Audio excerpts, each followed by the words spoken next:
আপনারা দেখবেন দই কাতলা রেসিপি। এর জন্য আছে পেঁয়াজ কুচি, টমেটো কুচি, আদা রসুন বাটা, ধনে পাতা, আর আছে ফেটানো টক দই, আর তার সঙ্গে আছে চাল মগজ বাটা, আর আছে 500 গ্রামের কাতলা মাছ সুন্দর করে ভেজে রাখা। এবার আপনারা দেখছেন কড়াটা আমরা ওভেনে বসাবো।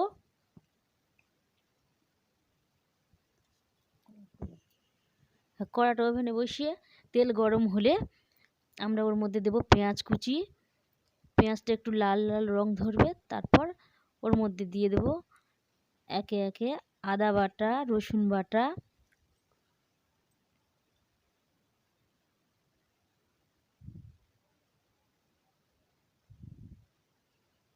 আদা বাটা রসুন বাটা একটু ভাজা ভাজা মতো হলে ওর সঙ্গে একে একে আমরা দেব সমস্ত মশলাগুলো। একটু হলুদ দিয়ে দিতে হবে রংটা ধরার জন্য। দিয়ে একটু নাড়াচাড়া করার পর দেখতে হবে বেশ গ্রেভিটা যাতে সুন্দর হয়, তার জন্য ওর মধ্যে এবার আমরা দিয়ে দেবো টমেটো কুচিগুলো। টমেটো কুচিটা ওর উপরে একটু নুন দেবো যাতে তাড়াতাড়ি গ্রেভিটা তৈরি হয়। টমেটোর উপরে একটু নুন দিলে টমেটোটা তাড়াতাড়ি মজে যায়, তাই আমরা টমেটোর উপরে নুনটা দিয়ে দেবো। এবার ওর মধ্যে একটু কাঁচা লঙ্কা দিয়ে দিলাম। কাঁচা লঙ্কা দিয়ে একটু লঙ্কা গুঁড়ো, আপনারা যে যেমন লঙ্কা খেতে পছন্দ করেন সেইভাবে লঙ্কা গুঁড়োটা দিতে পারেন। দিয়ে এবার গ্রেভিটা বেশ সুন্দরভাবে তৈরি হয়ে গেলে ওর মধ্যে চাল মগজ বাটাটা দিয়ে দিন। চাল মগজ বাটা দিয়ে একটু নেড়ে চেড়ে এবার আমরা ফেটানো টক দইটা ওর সঙ্গে মিক্সড করব। ফেটানো টক দইটা দিলে বেশ গ্রেভিটা সুন্দর মতো হয়ে আসবে। এবার ওর মধ্যে আমরা একটা মিক্সড মশলা যেটা গুঁড়ো করে রাখা আছে, ধনে জিরে গোলমরিচ দিয়ে ওই মশলাটা ওর উপর ছড়িয়ে দিয়ে হালকা একটু জল দিয়ে গ্রেভিটা তৈরি করে নিতে হবে।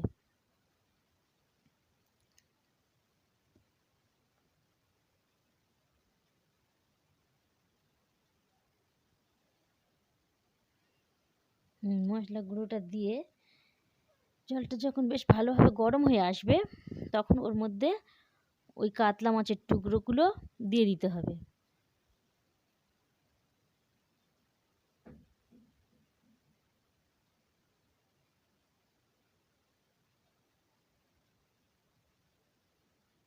কাতলা মাছের টুকরোগুলো দিয়ে দিলাম।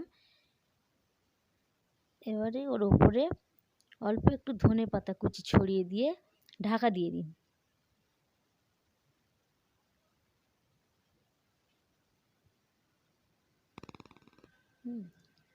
ঢাকা দিয়ে আঁচটা কমিয়ে কিছুক্ষণ ফুটতে সময় দিতে হবে। কিছুক্ষণ ফোটার পর আবার মাছটা যাতে ভালোভাবে হয় তার জন্য একটু উল্টে পাল্টে দিতে হবে। তো মাছটাকে একটু উল্টে দেওয়া হয়ে গেল। এবার আর একটু ঢাকা দিলে দুপিঠটা সুন্দরভাবে হয়ে যাবে।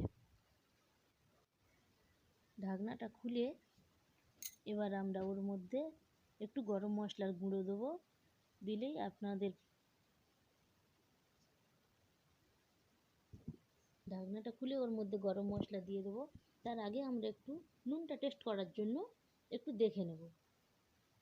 কারণ রান্নার আসল মশলাটাই তো নুনটা ঠিকঠাক না হলে আবার যতই যত্ন করে রান্না করুন না কেন ঠিক মতো মানে ভালো লাগবে না।